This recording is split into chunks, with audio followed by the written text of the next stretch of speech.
С генерального плана начнем, потом спустимся к ВДП, проект застройки, потом градсовет, потом Чапланбек.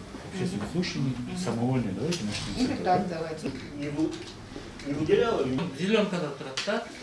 Вот. Да, в своде правил написано, что градостроительная документация должна друг другу соответствовать. Поняли, что градостроительная документация в законе прописана, она видоизменяется. Можно вносить поправки, дополнения, изменять, утверждать и двигаться дальше. Мы не можем сидеть, ни архитекторы, ни строители, ни заказчики не могут сидеть и ждать, когда нам упадет с неба ПДП или новый генеральный план, правительство выделит деньги на генеральный план. Вы знаете, что генеральный план надо разрабатывать не менее 2 лет.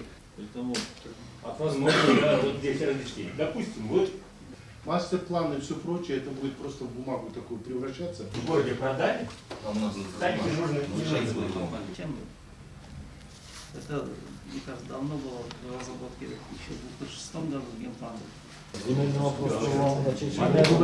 Решение городосовета, главным архитектором и гастроем утверждается, и мы двигаемся дальше. И если мы сейчас вот на этом этапе тормозим и не будем получать эти разрешительные документы, каким образом вот эту вот ситуацию выравнивать, хуже и хуже будет. Если госстрой примет норму, скажет, что да, можно так, мы, в принципе, именно для этого и говорили.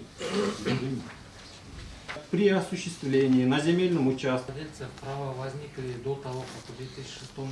Проблемы всем известны, я не буду останавливаться.